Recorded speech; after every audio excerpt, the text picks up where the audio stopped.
Start करें, अभी तो क्लास ले रहे हैं ना जी। चलो। So first class was the intro class of the PFESI, और हम बेसिकली क्लास जो देख रहे हैं वो पीएफईएसआई से रिलेटेड देख रहे हैं, ठीक है। पीएफ में प्रोविडेंट फंड, ठीक है, और ईएसआई में एम्प्लॉय स्टेट इंश्योरेंस। तो first class was about basically कि पेरोल क्या होता है, हमने पेरोल की क्लासेस का कंडक्ट की थी, तो बेसिक क्लास वाज पेरोल। तो जिनको क्लासेस नहीं मिली है फर्स्ट क्लास की, वो वीडियो आपके रिकॉर्डेड है आपके उसमें कोर्स में, आप लिंक फर्स्ट पे क्लिक करोगे तो आपको वीडियो प्ले हो जाएगी, तो उसको देख लीजिएगा। अब हम अपनी प्रैक्टिकल क्लासेस शुरू कर रहे हैं। प्रैक्टिकल क्लासेस में हम स्टेप बाय स्टेप सीखेंगे कि प्रोविडेंट फंड पोर्टल पे आपको कैसे काम करना है अगर आप किसी कंपनी का काम कर रहे हो, ठीक है, और एम्प्लॉय स्टेट इंश्योरेंस जो इंश्योरेंस का पोर्टल है उस पर आपको कैसे काम करना है।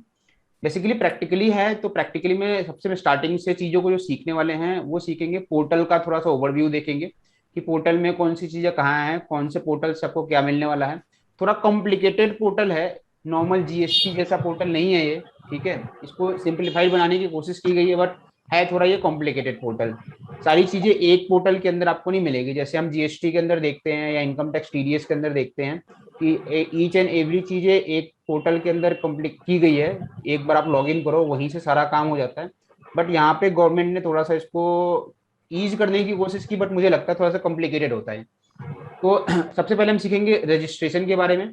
रजिस्ट्रेशन के बाद हम देखेंगे कि रजिस्ट्रेशन को ऑनलाइन पोर्टल पे कैसे अप्लाई करना है, उस पोर्टल पे जिस पोर्टल के लिए रजिस्ट्रेशन होता है, ठीक है। और फिर हम उसके कैलकुलेशंस में जाएंगे, फिर अपनी कंप्यूटेशंस बना के रिटर्न्स फाइल करेंगे और चालान पे करेंगे। कोई नए मेंबर्स को ऐड करना है, पीएफ के मेंबर्स को या ईएसआई मेंबर्स को, उसको ऐड या डिलीट वगैरह कैसे करना है, या उनके डेटा को कैसे अपडेट करना है, वो सारा का सारा हम क्लास में देंगे। करीबन हम 15 क्लासेस के आसपास लेंगे, ठीक है। ये शोर किसके साथ पीछे से आ रहा है प्लीज? ये रेडमी यार किसका नाम है फोन? म्यूट कर दिए सब लोग, म्यूट कर दिए सब लोग। नहीं देखो, मैं पूरी क्लास म्यूट नहीं करूंगा, क्योंकि अगर क्लास म्यूट रहेगी कंप्लीट तो आपका इंटरेक्शन नहीं होगा क्लास में, ठीक है, क्योंकि प्रैक्टिकल क्लास है। तो हाँ ना आपको समझ में आ रहा है नहीं आ रहा है, या किसी पॉइंट पे अगर आप अटक रहे हो फॉर्म फिल करने के बीच में, ठीक है, तो आप वो क्वेश्चन पूछ सको, हाँ। बट आप लोग क्योंकि 1.5-2 साल से इंडिया में ऑनलाइन चल रहा है, तो थोड़ा सा ऑनलाइन क्लासेस को समझ गए होंगे कि आप जब आपके पीछे जो कोई शोर है तो उस समय आप प्लीज उसमें अपनी माइक को तुरंत अनम्यूट करें, और वापस से अब जब आप बोलना चाह रहे हो तो उसमें आप इसको अनम्यूट कर लो, ठीक है। तो क्लास को इंटरेक्टिव बनाने के लिए मैं म्यूट नहीं कर रहा, अदरवाइज सिर्फ मैं बोलूंगा आप लोग को लगेगा ये से ट्यूटोरियल क्लासेस हो रही हैं, ठीक है। तो इंटरेक्टिव बनाने के लिए तो उसको अनम्यूट रहने देते हैं, बट हाँ अपने पीछे से छोड़ना है उसको आप लोग थोड़ा इसको देखेंगे, क्लियर है? Okay sir. चलो, तो सबसे पहले आपको एक स्क्रीन दिख रही है सबको? यस। तो स्क्रीन पे क्या दिख रहा है? टोटल है सर एक employees provident fund organisation India. Employee provident fund organisation India, ठीक है। आप लोगों को पता है पीएफ एक लॉ है, पीएफ का डिडक्शंस होता है, ठीक है। और प्रोविडेंट फंड क्यों दिया जाता है, क्यों काटा जाता है? हमारी एम्प्लॉय की फ्यूचर सेविंग्स के लिए, ठीक है। एम्प्लॉय को एक फ्यूचर सेविंग मिले, या एम्प्लॉय जब रिटायर हो उस समय उसको पेंशन आए, ठीक है, ताकि उसकी अर्निंग उसमें भी, जब वो कमा नहीं रहा, जब वो जॉब पे नहीं है, तब वो उसको अर्निंग मिलती रहे, ताकि वो अपना जीवन आराम से व्यतीत करे। तो इसके लिए एक ऑर्गेनाइजेशन की स्थापना की गई, जिसको बोला उन्होंने employee provident fund organisation India, ठीक है। तो ईपी इसके लिए कोई एक्ट की रिक्वायरमेंट होगी, ऑब्वियसली आपको पता है इंडिया में हर चीज को लॉ को एक्ट के थ्रू ही गवर्न किया जाता है। तो इसके लिए भी एक एक्ट बनाया गया जिसका जिसको ministry of labour and employment government of India के अंदर रखा गया, जिस एक्ट का नाम दिया गया employees provident fund and miscellaneous provision act 1952। इस एक्ट के अंदर ही ईपीएफ के सारे चीजों को मैनेज की जाती है। देखो ईपीएफ के दो पार्ट होते हैं, एक होता है एम्प्लॉयर का और एक होता है एम्प्लॉय का। क्योंकि पैसा किसका कट रहा है, एम्प्लॉय का भी कट रहा है, ठीक है, और एम्प्लॉयर दोनों कंट्रीब्यूट कर रहे हैं अपने फ्यूचर सेविंग में। तो दोनों को एक तरीके का एक पोर्टल दिया गया है। एक पोर्टल एम्प्लॉयर के लिए दिया गया है जिसमें एम्प्लॉयर एम्प्लॉय का पीएफ डिडक्ट करेगा, ठीक है, और फिर उसको उसके अकाउंट्स में जमा कराएगा। ठीक है, और एक पोर्टल किसको दिया गया, एम्प्लॉय को भी दिया गया। ठीक है, यानी कि मेंबर्स को जिसे बोलते हैं, ताकि वो अपना स्टेटस देख सके एक बैंक अकाउंट की तरह उसके, कि मंथली उसके पीएफ अकाउंट में कितना पैसा जमा हो रहा है, जिसे हम उनका एक पासबुक की तरह, जैसे बैंक वाले पासबुक देते हैं आपको, वैसे यहाँ भी एक ई पासबुक आपको मिलता है, जिसमें आप हर मंथ अपना देख सकते हो कि मेरा पीएफ बैलेंस अभी क्या है। ठीक है, कल हो के आपको विड्रॉल वगैरह कुछ करनी है तो आप यहाँ से भी रिक्वेस्ट प्लेस कर सकते हो। तो हम जो पार्ट सीख रहे हैं वो एम्प्लॉयर का पार्ट सीख रहे हैं। ठीक है, फर्स्ट में कि एम्प्लॉयर के पोर्टल पे कैसे आपको काम करना है। क्लियर है? तो जो पहली चीज आती है कि जो ये पोर्टल है, किस पोर्टल पे आप काम करोगे, तो पोर्टल का नाम नोट कर लो, epfindia.gov.in। ठीक है, ये हमारी पोर्टल है, जिस पोर्टल के थ्रू आप इस पोर्टल पे जाओगे और इसी पोर्टल के थ्रू आप सारा काम करोगे। ठीक है, इस पोर्टल पे जब लॉगिन करोगे तो ये पोर्टल आपको कुछ इस तरह से दिखेगा। ठीक है, यहाँ पे आप देखोगे सर्विसेज हैं, सर्विसेज में फॉर एम्प्लॉयर्स के लिए ये टैब है, इसको ओपन करोगे राइट क्लिक करके, थोड़ा स्लो होगा ध्यान रखना। ये एम्प्लॉइज के लिए है टैब, ये इंटरनेशनल वर्कर के लिए है, ये पेंशनर के लिए है। ठीक है, जो लोकेट जीवन प्रणाम सेंटर और लोकेट ऑन ईपीएफओ ऑफिस देखनी है आपको, तो यहाँ से आप देखोगे। ठीक है, लिस्ट ऑफ एग्जेम्प्टेड एस्टेब्लिशमेंट जिनको रिक्वायरमेंट नहीं है पीएफएसआई की, उसके लिए है। प्रायर इवोल्यूशन मतलब ये वेबसाइट है जहां से आप इनके बारे में जान सकते हो। आपके काम की मेनली चीज आपको यहाँ मिलेगी, आपका services tab for employer and employee. ठीक है, जब मैंने क्लिक किया तो ये वाली प्रॉब्लम आपको बार बार आएगी, टेंशन मत लेना। ईपीएफ की साइट है, बहुत ही बिजी रहती है, बिजी होने के साथ साथ थोड़ी स्लो भी है, इनके साइट पे इन्होंने काम नहीं किया है, तो एक दो बार आपको ये सब प्रॉब्लम आएगी। कभी आप लिंक ओपन करोगे तो ओपन नहीं होगी, तो टेंशन मत लेना। ठीक है, बार बार कोशिश करना। मेन चीजें आपकी यहाँ पे है, देखो ये जो कॉर्नर है ना, यहाँ पे डैशबोर्ड एक दिया गया है, यहाँ पे एम्प्लॉय एस्टेब्लिशमेंट रजिस्ट्रेशन का है। मुझे नया रजिस्ट्रेशन लेना है, चाहे वो मेरा लिन हो, लेबर आइडेंटिफिकेशन नंबर हो, या मेरा पीएफ रजिस्ट्रेशन हो, या मेरा ईएसआई रजिस्ट्रेशन हो, कोई सा भी मुझे रजिस्ट्रेशन अंडर CMC लेना हो, तो ये रजिस्ट्रेशन आपको इस लिंक के थ्रू मिलेगा। जब इस लिंक पे क्लिक करोगे आप, तो आपका एक नया पोर्टल ओपन होगा, जिसे बोलते हैं हम श्रम सुविधा पोर्टल। ये देखो श्रम सुविधा पोर्टल है, ministry of labour and employment. यहीं से आपको पीएफ का रजिस्ट्रेशन, ईएसआई का रजिस्ट्रेशन, या दोनों का इकट्ठे रजिस्ट्रेशन, या आपको लिन लेबर आइडेंटिफिकेशन नंबर का रजिस्ट्रेशन आपको दिया जाएगा। क्लियर है? हाँ जी। जी सर। फिर जी नेक्स्ट आप सर देखोगे क्लियर है। केवाईसी अपडेशन, मेंबर्स जो पीएफ के मेंबर्स हैं उनकी अगर केवाईसी उनको अपडेट करानी है, तो अपनी यहाँ से वो यूआईएन नंबर और अपना पासवर्ड डाल के ये वेरीफाई करेंगे और साइन इन करेंगे, तो उनको अपना पोर्टल मिल जाएगा और वहां से वो अपने अपडेट्स कर सकते हैं मेंबर्स डेटा में। ठीक है, तो ये किसके लिए है, पीएफ मेंबर्स के लिए जिनका पीएफ कट रहा है। ठीक है, ये उमंग एक ऐप है, इनको भी इन्होंने एक इसका एप्लीकेशन भी है। ठीक है, one app for availing many government services, ये एक उमंग ऐप आज के डेट में गवर्नमेंट लॉन्च किया है, तो इसको उन्होंने पीएफ से कनेक्ट किया हुआ है। ठीक है, बहुत सारी सर्विसेज उमंग ऐप के थ्रू मिलती है जो भी गवर्नमेंट ऑर्गेनाइजेशन प्रोवाइड करती है, तो उसके थ्रू भी यहाँ से आप देख सकते हो। यह है ECR and return and payment. ठीक है, यहाँ से आप पहुंच जाओगे डायरेक्टली एम्प्लॉयर के पोर्टल पे, जहां से आप जब लॉग इन करोगे तो एम्प्लॉयर का पोर्टल लॉग इन हो जाएगा। ठीक है, ये एम्प्लॉयर के लिए है।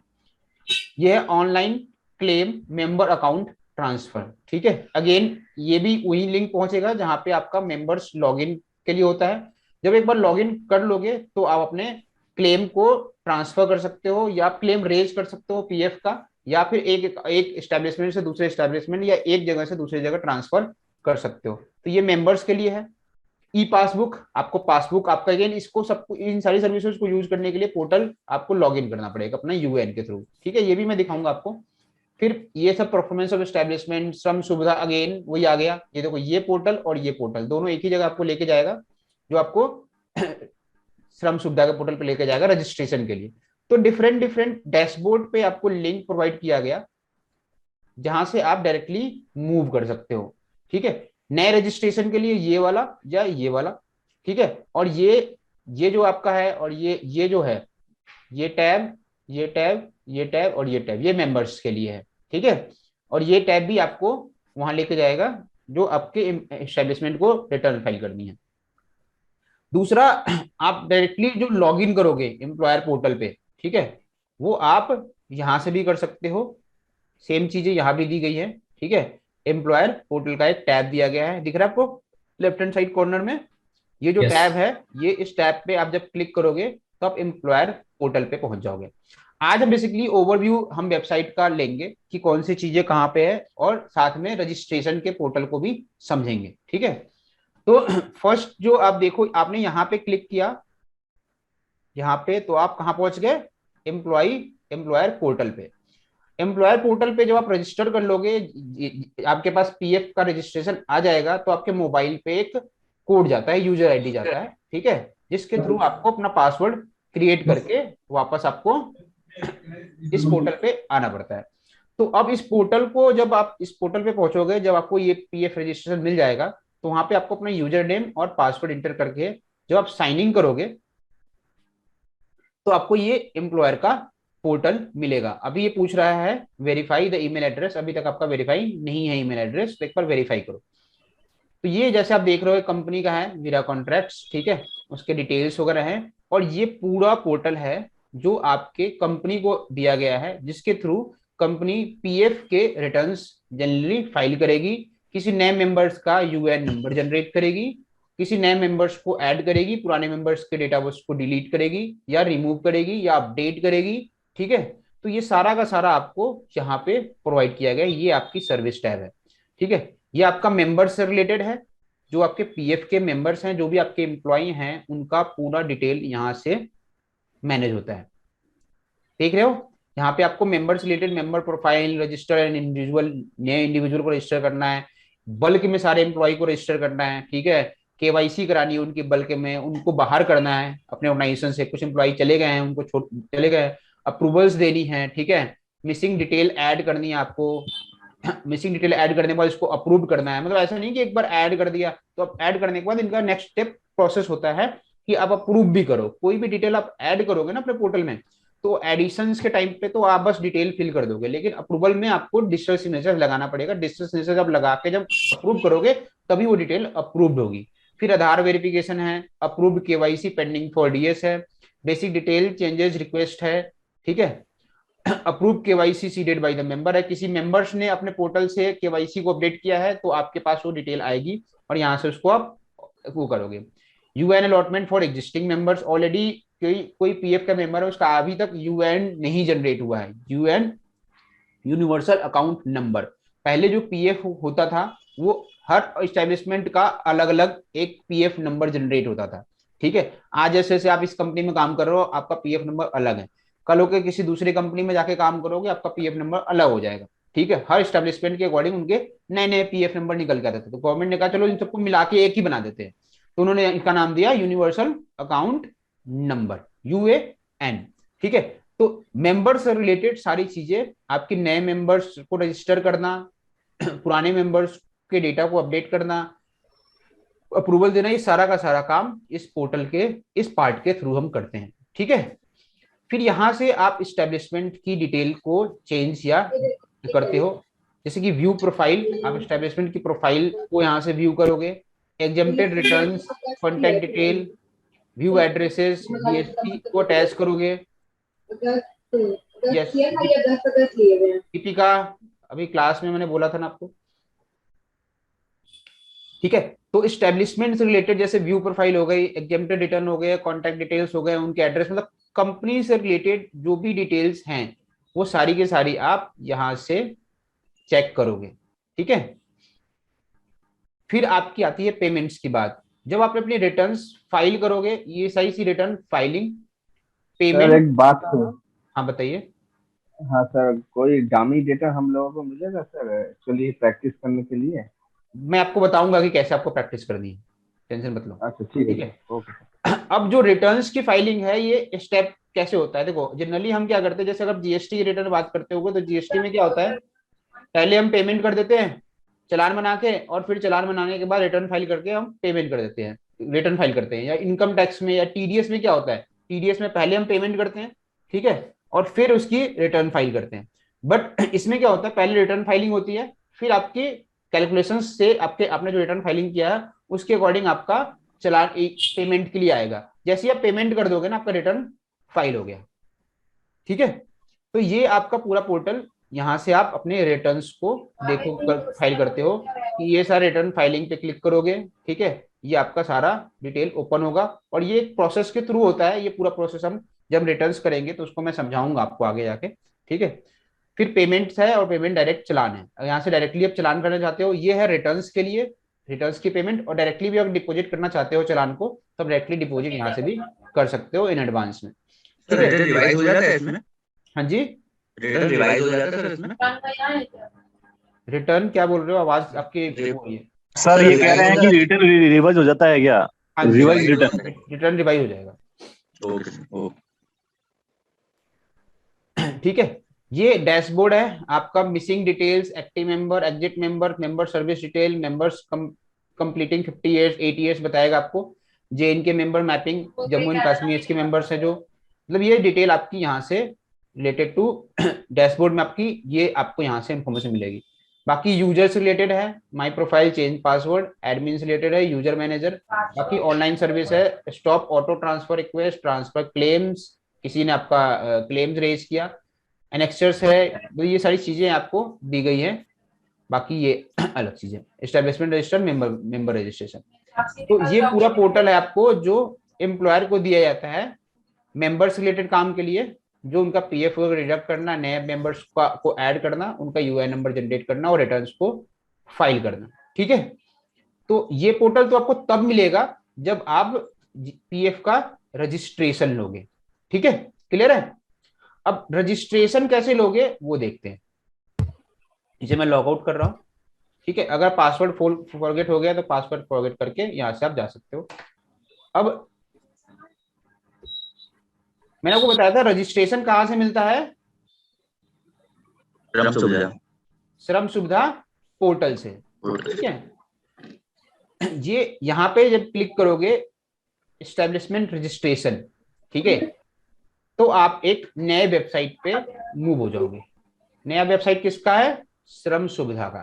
ठीक है, गवर्नमेंट ने श्रम सुविधा पोर्टल लॉन्च की है पीएफ ईएसआई या कॉमन उसके रजिस्ट्रेशन के लिए। ठीक है, registration dot Shram Suvidha dot GOV dot direct URL भी है, इसे भी आप डायरेक्टली सेव कर सकते हो। ये पोर्टल आपके जब पीएफ का काम करोगे उससे रिलेटेड भी काम आएगी। अगर किसी का आपको लेबर आइडेंटिफिकेशन नंबर जानना है, लिन नंबर, तो यहां से आप नो योर लिन भी जान सकते हो किसी भी कंपनी का। ठीक है, इस पे क्लिक करोगे तो ये डिटेल आपको बेसिकली भरनी पड़ेगी और यहां से सबमिट करने के बाद उसका लिन नंबर जान सकते हो। ठीक है,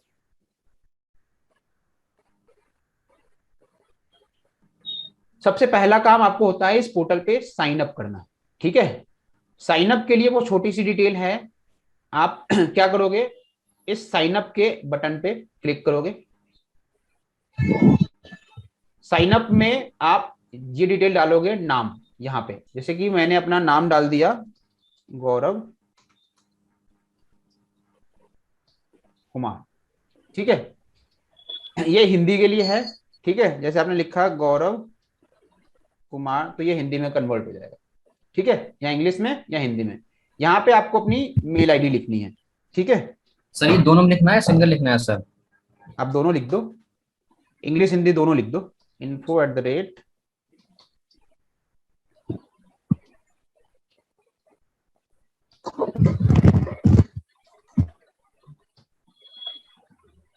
ये डिटेल आप एंटर करो और साइन अप के बटन पे क्लिक करो।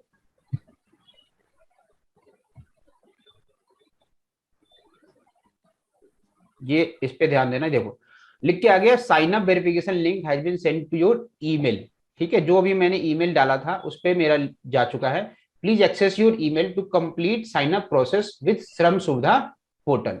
If you don't received your verification email, अगर आप ईमेल चेक किया और आपको नहीं रिसीव हुआ, then click here to request resend email request. ठीक है, तो अब अपना क्या करोगे, आप अपना ईमेल खोलोगे जो अपनी ईमेल आईडी अभी दी है।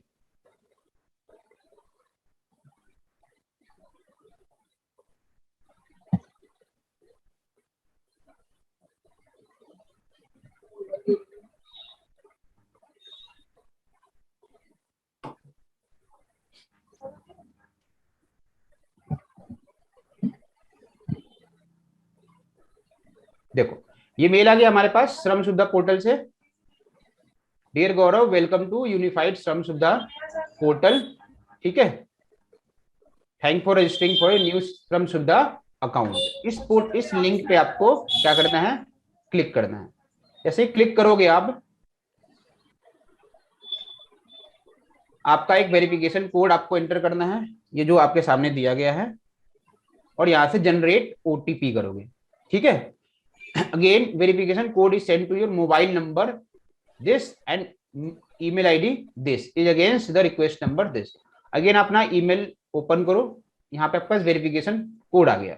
ठीक है, वेरिफिकेशन कोड इज 4897, जो कि आपको यहाँ पे इंटर कर देना है 4897। ठीक है, और वेरीफाई करना है। वेरीफाई हो गया। अब आपको बोलेगा अब अपनी यूजर आईडी बना लो। ठीक है जी, तो हमने अब चलो यूजर आईडी बना लेते हैं, पीएफ ईएसआईसी क्लास 21। ठीक है, पीएफ ईएसआई क्लास 21, और जो पासवर्ड हम चाहते हैं वो हम यहाँ पे रख लेते हैं। ठीक है,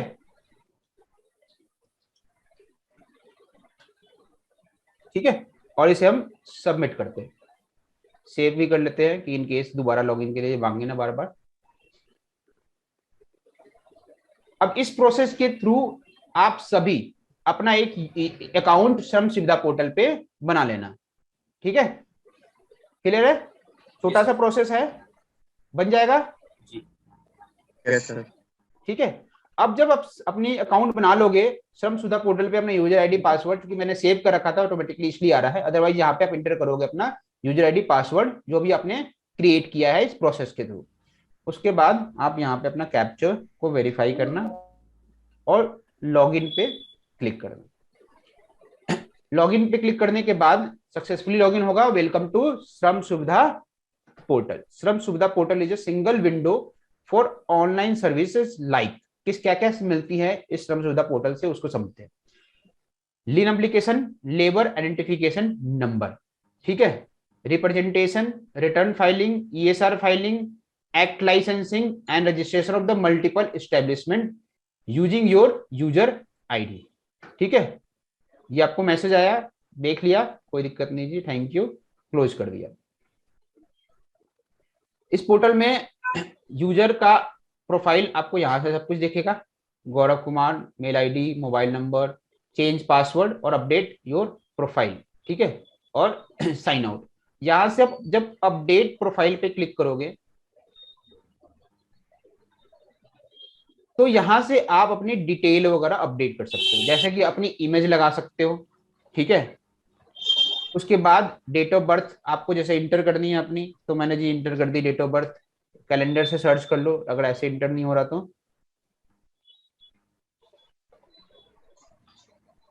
ठीक है, उसके बाद नेशनैलिटी इंडियन, जेंडर सेलेक्ट करके अपडेट कर दो। ठीक है, बेसिकली आपको अपनी मेंबर प्रोफाइल में ये सारी चीजें अपडेट करनी होती है। आप कर भी सकते हो, नहीं भी कर सकते हो, ये आपकी मर्जी है। यहाँ से आप अपना एड्रेस वगैरह कर सकते हो। ठीक है, फिर अपडेट ई कॉन्टेक्ट्स। ठीक है, यहाँ से कॉन्टेक्ट्स को आप ऐड कर सकते हो। ठीक है, जैसे कि आप अपना ईमेल आईडी, और भी कोई ईमेल आईडी है तो यहाँ से कर सकते हो। कोई अगर लैंडलाइन फोन है तो यहाँ से लैंडलाइन फोन कर सकते हो। लैंडलाइन फोन किया, मैंने डाल दिया वैल्यू 01141472720। ठीक है, और इसे ऐड कर दिया। बेसिकली अपने मैं कॉन्टैक्ट्स को यहाँ से एक एक करके चाहूं तो इसे ऐड कर सकता हूं। फिर अपडेट आइडेंटिफायर। आइडेंटिफायर वो चीज होती है जिससे आपके ऑर्गेनाइजेशन को पहचाना जा सकता है। ये कोई भी एक ऐसा रजिस्ट्रेशन हो सकता है जिसे गवर्नमेंट ने इशू किया है। ठीक है, तो सेलेक्ट आइडेंटिफायर में आपको ड्राइविंग लाइसेंस है, ईपीसी कोड है, ईएसआईसी कोड है, जीएसटी नंबर है, इंश्योर्ड पर्सन नंबर है, आईपी नंबर है, लिन नंबर आपके पास है, आपको आपका पैन है, पासपोर्ट है, यूनिवर्सल अकाउंट नंबर है या वोटर आईडी है। क्योंकि आप एक इंडिविजुअल अकाउंट आपने क्रिएट किया है तो ये सारी चीजें आपको यहाँ पे की गई हैं। तो यहाँ से आप क्या करोगे, अपने आइडेंटिफायर को भी अपडेट करोगे जिससे आपको गवर्नमेंट पहचाने। क्लियर है? तो ये मेंबर प्रोफाइल में आपकी ये सारी चीजें हैं जहां से आप अपनी डिटेल्स को ऐड कर सकते हो। अब ये पोर्टल आपको मिला है किसके लिए? रजिस्ट्रेशन के लिए। ठीक है, सबसे पहले तो रजिस्ट्रेशन के लिए। ठीक है, अब यहां से आप अप्लाई फॉर न्यू LIN करते हो। गवर्नमेंट ने क्या किया, गवर्नमेंट ने बोला कि भाई हम सब अलग अलग एक एक अकाउंट क्रिएट करते हैं, तो सबको एक लिंक करो, ठीक है। जैसे GST का अकाउंट है हमारा, ठीक है, PF का अकाउंट है, ESIC का अकाउंट है, ठीक है, सबके अलग अलग रजिस्ट्रेशन ले रहे हैं डिफरेंट डिफरेंट डिपार्टमेंट में। तो क्यों ना इन सबको एक लिंक कर दिया जाए लेबर आइडेंटिफिकेशन नंबर के साथ में, ठीक है। तो एक लिन आपको लेना पड़ेगा, ठीक है, ये आज की डेट में मैंडेटरी है। जब आप PF नंबर लोगे और ESI नंबर लोगे, ठीक है, तो आपको एक लेबर आइडेंटिफिकेशन नंबर यानी कि लिन पे भी आपको जाके अप्लाई करना है और इसे का फॉर्म भी आपको पूरा फिल करना है, ठीक है। आपका भी अपना लिन नंबर होना चाहिए, ठीक है। तो नया लिन आपको अप्लाई करने के लिए अप्लाई फॉर न्यू लिन पे क्लिक करोगे और यहां से ये सारी फॉर्म्स को फिल करोगे। 1 2 3 4 5 6 7 8 9 टोटल फॉर्म्स हैं, बेसिकली 8 फॉर्म्स हैं, 7 forms, 1 attachment and 1 summary and submission. ये फॉर्म हम नेक्स्ट क्लासेस में डिस्कस करेंगे कि आपको नया लिन कैसे अप्लाई करना है और इन डिटेल्स को कैसे फिल करनी है, ठीक है। बहुत बहुत इजी फॉर्म्स है, इस इजी फॉर्म्स को आप आराम से देख देख के हम जैसे से आपको बता रहे हैं वैसे से आप फिल करोगे तो आप इजीली आप लिन किसी भी क्लाइंट का, अपना क्लाइंट का या किसी अपनी कंपनी का लिन अप्लाई कर सकते हो, ठीक है। नेक्स्ट जो पोर्टल हमारे दिया गया है श्रम सुविधा पोर्टल पे, जो नेक्स्ट हमारे पास है वो लिन स्टेटस का है। आपने जो लिन नंबर जनरेट किया है, ठीक है, उसका स्टेटस अगर आपको वेरीफाई करना है, ठीक है, या जो भी आपने लिन अभी जनरेट करने के लिए भी एप्लीकेशन फाइल की है, ठीक है, वो आप यहां से इसका देख सकते हो। नया आप अगेन आपको एक और लिन अप्लाई करना है, यहां से आप नया लिन अप्लाई कर सकते हो। देखो कोई भी अगर आप जैसे लिन अप्लाई करोगे, यहाँ पे ये फॉर्म आ गया, जैसे मैंने सपोज करो यहाँ पे डाल दिया iPlab, ठीक है, फिर एड्रेस डाल दी प्रीमाइसेस की,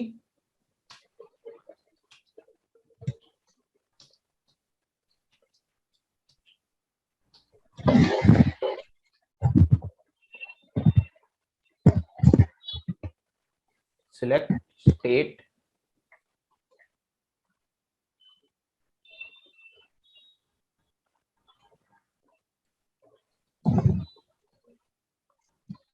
जियो लोकेशन आपको पता है अपना, लैटिट्यूड लॉन्गिट्यूड तो आप डाल सकते हो, ठीक है, अदरवाइज छोड़ दो। सेटअप डेट एस्टेब्लिशमेंट की मैं 1 तारीख लिख देता हूँ, ठीक है, पैन अपने लिख देता हूँ।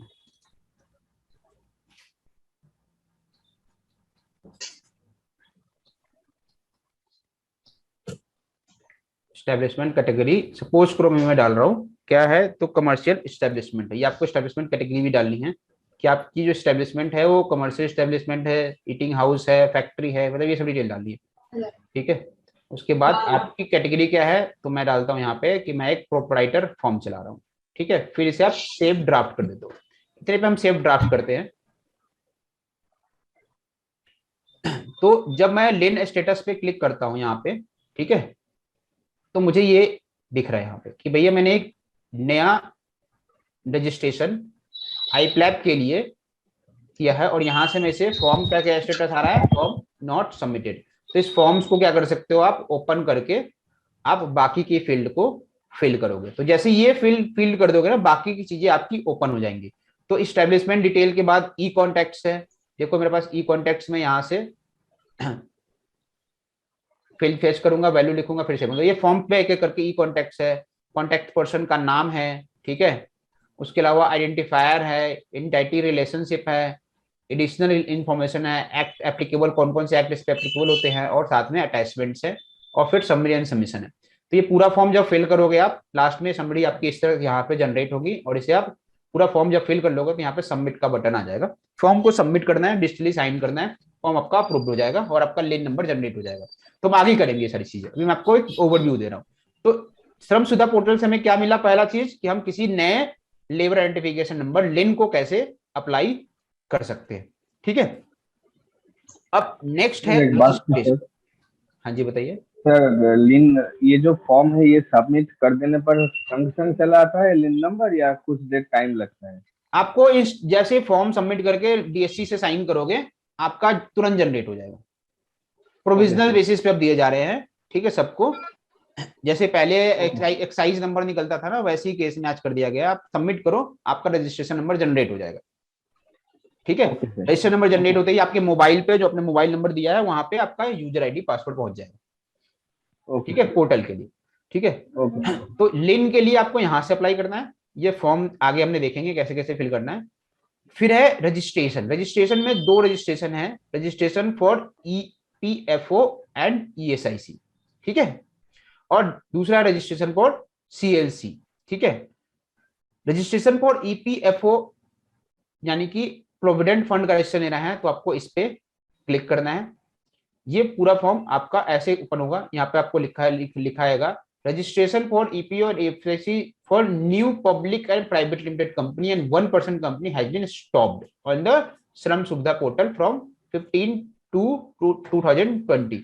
एक्चुअली हुआ क्या कि अब जो भी नई प्राइवेट लिमिटेड कंपनी बनेगी या पब्लिक लिमिटेड कंपनी बनेगी या ओपीसी कंपनी बनेगी, उस केस में जब कंपनी फॉर्मेशन होगा, मिनिस्ट्री जब फॉर्म को अप्रूव्ड करेगी, तो फॉर्मेशन के टाइम पे आपको एक फॉर्म अलग से भरवाया जाता है जिसे बोलता है एजाइल प्रो।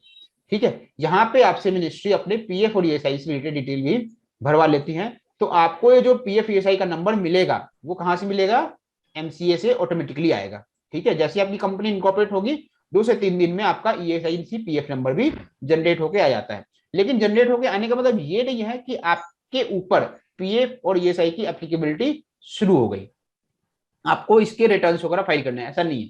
जब आपकी एप्लीकेबिलिटी आएगी, लॉ कहता है भाई 20+ एम्प्लॉय मेंबर होने चाहिए हमारे पीएफ के लिए।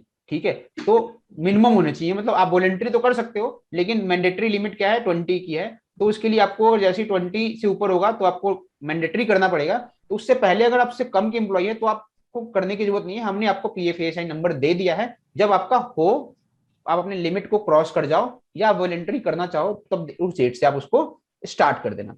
तो जो नई प्राइवेट लिमिटेड कंपनी है उनको हम यहां से उनका पीएफ नंबर और ईएसआई नंबर जनरेट नहीं करेंगे, वो ऑटोमेटिकली उनके इनकॉर्पोरेशन के बाद उनको मिल जाता है।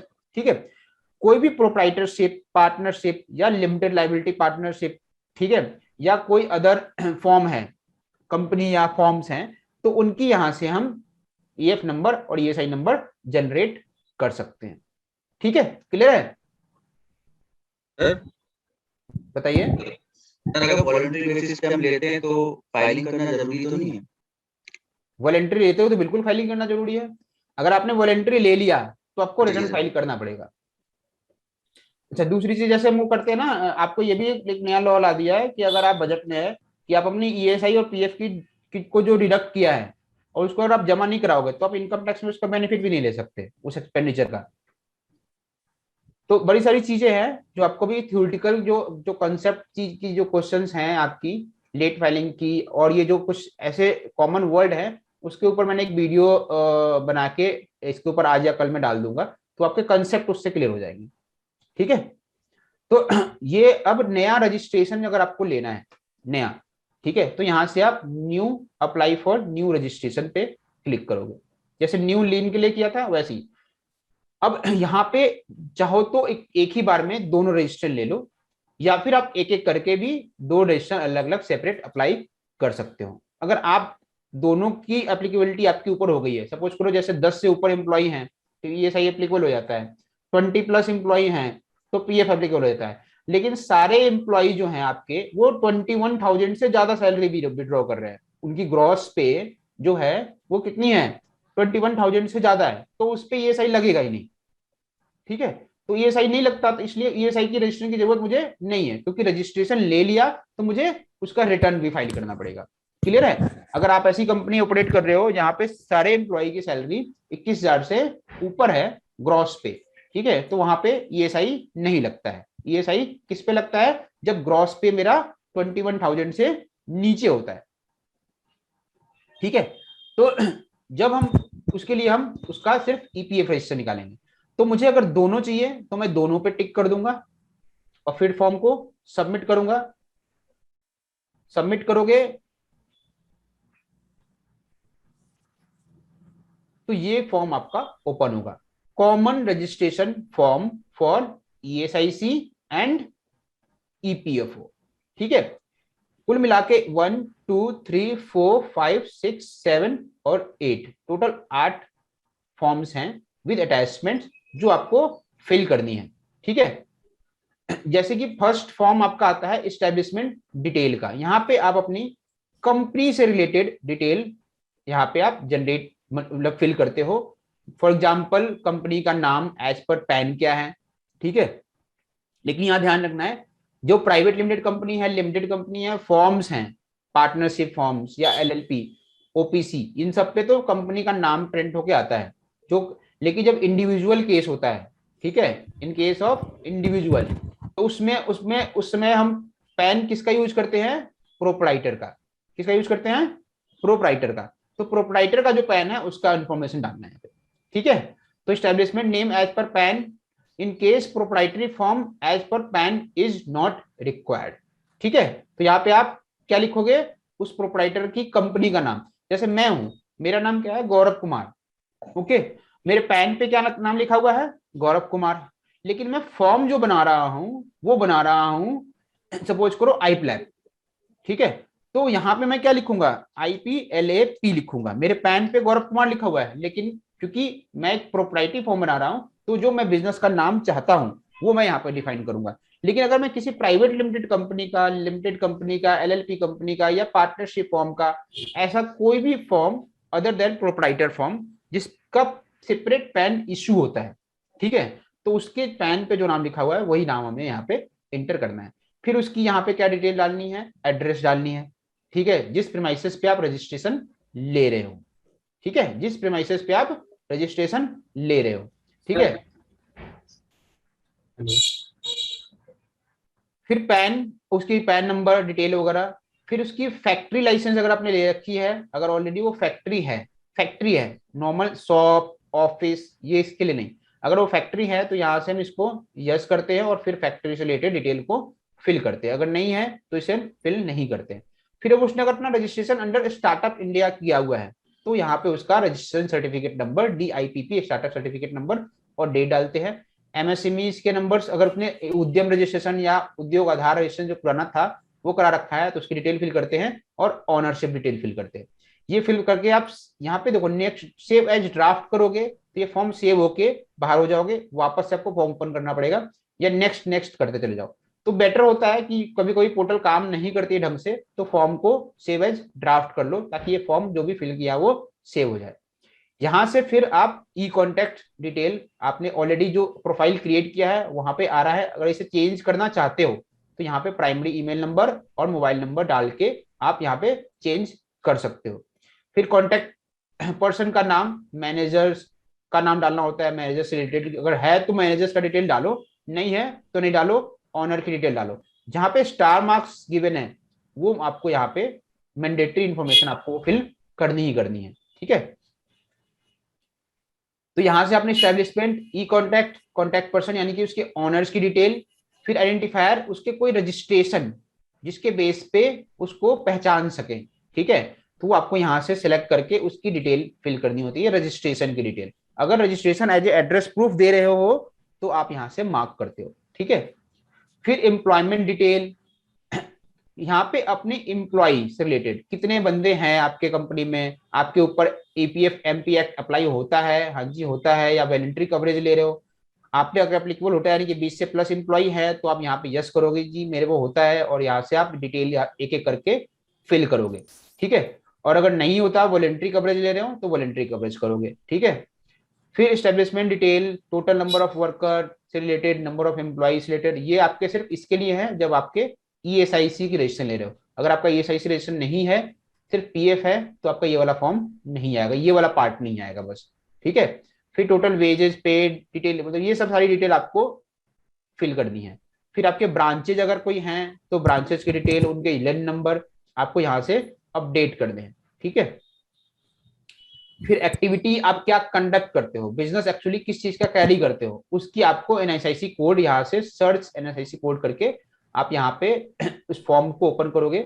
यहाँ से डिविजन वगैरह सिलेक्ट करते हो एक एक करके, और डिविजन पहले तो सेक्शन सिलेक्ट करते हो, फिर डिविजन का सिलेक्ट करते हो, ग्रुप सिलेक्ट करते हो, फिर क्लास सिलेक्ट करते हो, फिर ये सिलेक्ट करके सिलेक्ट NSIC कोड लिख के आप छोड़ देते हो, ठीक है।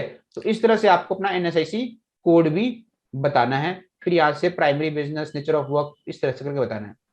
अटैचमेंट्स आपको कुछ ये अटैचमेंट्स है, जैसे attachment as a proof of address, आपको यहाँ से डॉक्यूमेंट, ये सारे कोई से भी एक डॉक्यूमेंट आप यहाँ से पिक करोगे और उसको अटैच करोगे, अपलोड करोगे। ठीक है। डेट ऑफ सेटअप प्रूफ, जिस डेट को आपका ऑर्गेनाइजेशन सेटअप हुआ है उससे रिलेटेड आपके रजिस्ट्रेशन अगर है तो कोई रजिस्ट्रेशन की कॉपी यहाँ से लगाओ और फिल करो। फिर सर ईएसआई की कंडीशन कब एप्लीकेबल नहीं होती? ईएसआईसी कब नहीं सिर्फ लगता? ईपीएफ की?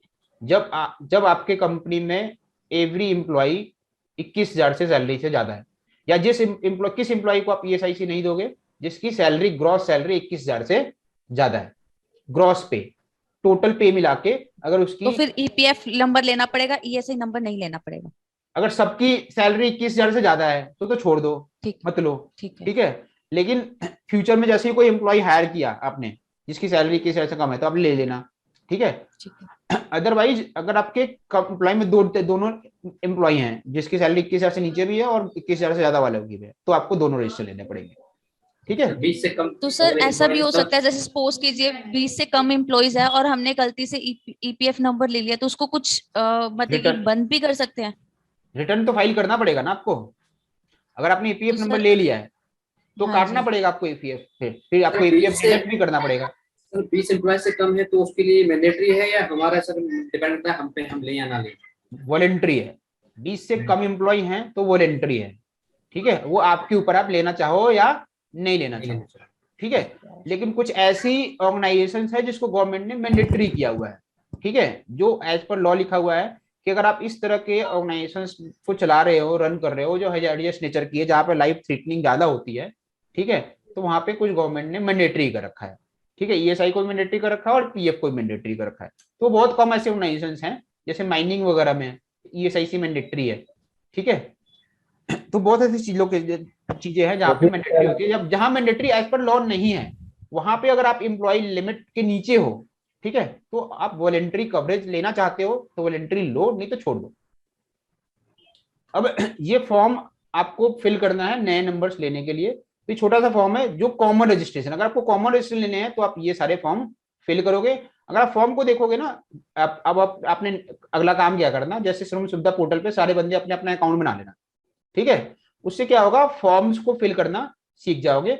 फॉर्म को पूरा फिल करने के बाद सबमिट करके डीएससी से जब तक साइन नहीं करोगे तब तक फॉर्म का नया रजिस्ट्रेशन नहीं मिलने वाला आपको। ठीक है। तो ये फॉर्म आप ओपन करना, यहाँ पे establishment detail, e contact, contact person, identifier, employ detail, branch division, activity और अटैचमेंट, ये सारे आपके फॉर्म्स हैं जो आपको एक एक करके फिल करने हैं। फिल करने के बाद अब इसे सबमिट जब कर दोगे, ठीक है, तो एक पूरा फॉर्म जो आपने फिल किया है वो आ जाएगा। उसे रिव्यू करो और फिर इसे सेव करो, मतलब सबमिट करो। सर डीएससी किसकी होगी, हमारी एम्प्लॉयज की सर? एम्प्लॉयर की, ठीक है, जिसका आप बना रहे हो जी। ठीक है।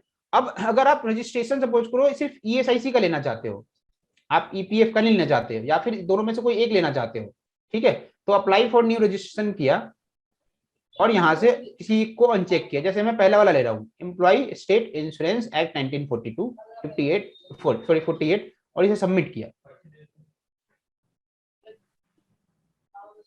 अब देखो क्या फॉर्म खुले, establishment detail, e contact, contact person, identifier, employment detail, branch division और एक्टिविटी। इस केस में आपको कोई अटैचमेंट लगाने की भी जरूरत नहीं है।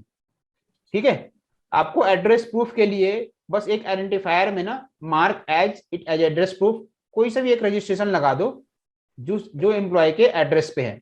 जैसे कोई भी हो सकता है, शॉप एस्टैब्लिशमेंट हो सकता है, जीएसटी उसका हो सकता है उसकी डिटेल डालो, mark as it as address proof करो और ये सारे फॉर्म्स को एक एक करके फिल करो। छोटे छोटे फॉर्म्स है और एक्टिविटी डाल के जब सेव कर दोगे तो पूरा फॉर्म सेव होके सबमिट कर सकते हो।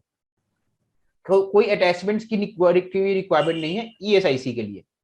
ठीक है। लेकिन अगर आप ईपीएफ का रजिस्ट्रेशन करोगे, ठीक है, तो वहां आपको अटैचमेंट लगानी पड़ेगी। जैसे कि हम यहाँ पे न्यू में गए और एम्प्लॉय प्रोविडेंट फंड कर रहे हैं। सर क्लास 2 आवर्स की होगी? नहीं, बस अभी थोड़ी देर में खत्म करते हैं। क्लास बीच में नहीं छोड़ सकते ना, थोड़ी देर के लिए। एस्टेब्लिशमेंट हो गया, ई कॉन्टैक्ट हो गया, कॉन्टैक्ट पर्सन हो गया, आइडेंटिफायर हो गया, ये सारी डिटेल तो आपको वहां तक मिल ही रही है ESIC में भी, बस एक अटैचमेंट्स की डिटेल आपको यहाँ से जाती है, जो कि आपकी डिटेल आपको यहाँ फिल करनी होती है। ठीक है, तो ये पूरा फॉर्म करके आप यहाँ से अप्लाई कर सकते हो। रजिस्ट्रेशन कोड CLC है, ठीक है, यहाँ से आप CLC रजिस्ट्रेशन कॉमन रजिस्ट्रेशन है, ठीक है। बेसिकली इसमें कुछ और भी एक्ट अप्लाई होते हैं CLC के अंदर, जैसे कि contract labour regulation and abolition act, interstate migration workman act और building and other construction worker act. इनमें अगर आपकी एप्लीकेबिलिटी होती है तो यहाँ से आप ये भी रजिस्ट्रेशन अप्लाई कर सकते हो। इनके कुछ मैनुअल्स है, अगर आपको थोड़ी बहुत प्रॉब्लम आ रही है तो इसे भी डिस्कस कर सकते हो। तो रजिस्ट्रेशन यहाँ से है। आप लोग एक काम करना, मैं ना ये एक चीज डाल रहा हूँ, इस तरह से जब कोई नया रजिस्ट्रेशन आप लो तो ये इन्फॉर्मेशन प्रायर फिल कर लेना रजिस्ट्रेशन। इससे क्या होगा, आपका इन्फॉर्मेशन बिल्कुल करेक्टली फाइल होगा, क्योंकि रिव्यू का आप ही को करनी है। ये फॉर्म्स हैं, बेसिकली वो फॉर्म्स में जो डिटेल जा रही है वो फॉर्म्स की डिटेल आप यहाँ से इस एक एक करके फिल कर सकते हैं। ठीक है, एस्टेब्लिशमेंट डिटेल, उसके पैन, उनके address, nearest police station, startup date, ये पूरा फॉर्म, उस पर क्या एप्लीकेबल होता है, कौन सा एप्लीकेबल होता है, अगर एप्लीकेबल होता है तो फॉर्म्स से डिटेल से निकाल के ये फॉर्म फिल कर लो। उसके ई कॉन्टैक्ट्स बना लो, कॉन्टैक्ट पर्सन की डिटेल वगैरह सारे फिल कर लो। आइडेंटिफायर उसके जो है वो डिटेल फिल कर लो। एम्प्लॉयमेंट्स की डिटेल यहाँ से बना लो सारी, कि कितने एम्प्लॉय हैं, मेल है, फीमेल हैं, कॉन्ट्रेक्चुअल पे कितने हैं, नंबर ऑफ एम्प्लॉय कितनी है जो वेजेस ले रहे हैं, 21,000 से नीचे कम ले रहे हैं। तो ये डिटेल आप चाहो तो इस तरह से फिल कर सकते हो फॉर्म की। ठीक है, और फिर इसी फॉर्म्स को आप ये जो एक्सेल सीट है इसको आप यूज करो जब नया रजिस्ट्रेशन किसी का अप्लाई कर रहे हो। ठीक है, ये मैं आपको भेज दूंगा इसके ऊपर, मतलब जो हमारी पोर्टल है ना, जो ऑनलाइन पोर्टल जहाँ पे आपने रजिस्टर किया है ना, वहाँ पे एज अटैचमेंट इसको आप डाउनलोड कर लेना। क्लियर है? तो अगली क्लास जो होगी हमारी वो अब रजिस्ट्रेशन के ऊपर ही होगी। यहाँ पे हम जाके जो अभी फॉर्म मैंने आपको दिखाया है, ठीक है, इसे हम लाइव पूरा पूरा फॉर्म फिल करके DSC वगैरह अटैच करके नया रजिस्ट्रेशन जनरेट करेंगे। ठीक है, उससे पहले आप लोग काम करना, अपना स्वयं सुविधा पोर्टल पे रजिस्टर करके अपने आप को एक बार खुद से भी ये फॉर्म ओपन करना, ओपन करके डिटेल फिल करके चीजों को एक बार माइंड में रखना, ताकि जब फिल करें तो आपके दिमाग में जो क्वेश्चंस हो उससे रिलेटेड, फॉर्म से रिलेटेड, वो आप हाथ के हाथ पूछ लो। सर एक बात थी सर, अभी तक एक सेकेंड बस, अभी तक ठीक है, कर लोगे सारे? हाँ जी सर। सर एक क्वेश्चन है सर, हम दोनों रजिस्ट्रेशन में से एक रजिस्ट्रेशन सर कब ले सकते हैं? ले सकते हैं, नहीं ले सकते हैं सर?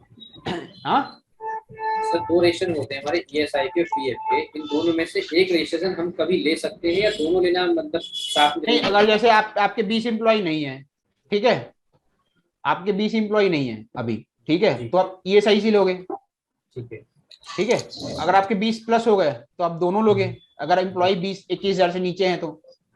ठीक है क्लियर है? आप चाहो तो दोनों ले सकते हो, चाहो तो एक ले सकते हो। सर 20 के पहले दोनों नहीं ले सकते? नहीं, लो सकता है, वॉलंटरी कभी भी ले सकते हो, वॉलंटरी आप एक पे भी ले सकते हो, रिक्वायरमेंट है उतना आप कर सकते हैं। वॉलंटरी के इसके नीचे वॉलंटरी है, जैसे 10 से नीचे वॉलंटरी है ESIC की, ठीक है, वैसे PF की भी वॉलंटरी है। तो वॉलंटरी तो आपने आज कंपनी शुरू की, आपने एक कंपनी का रूल बना रखा है कि नहीं मैं तो जितने भी एम्प्लॉय है सबको एक PF ESI काटूंगा सबका, क्योंकि एम्प्लॉय ESI क्या करता है, एम्प्लॉय को भी बेनिफिट देता है ना ESIC, ऐसा तो नहीं है ESIC बेनिफिट नहीं देता।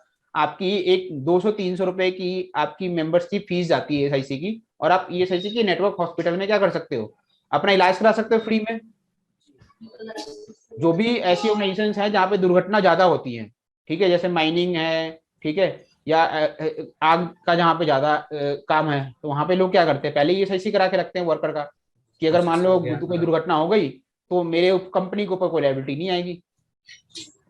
ठीक है, तो ESIC का बहुत बेनिफिट है, लोग ESIC को तो जरूर कराते हैं। कितना परसेंट करता है इसके अंदर, बहुत माइनर परसेंटेज है। आपकी सैलरी 20,000 रुपए, 200-300-400 रुपए में आपका इंश्योरेंस हो रहा है ना? सर एक बात थी सर। हाँ जी बताइए। हाँ सर, लीन नंबर लेने के बाद क्या ये रजिस्ट्रेशन करना पड़ेगा, या पहले ही रजिस्ट्रेशन करके उसके बाद लीन नंबर लेना लीन आप बाद में भी ले सकते हो। अच्छा, ठीक है, लीन आप बाद में भी ले सकते हो, चाहो तो पहले रजिस्ट्रेशन करके बाद में लीन में अपडेट करा लो। ठीक है, पहले लिन में लेके, पहले रजिस्टर लेके बाद में लिन अपडेट करा रहा हूँ, या लिन पहले लेके बाद में उसको डिटेल अपडेट कर दो? Okay sir, okay sir, okay sir. चलो क्लास खत्म करें अब।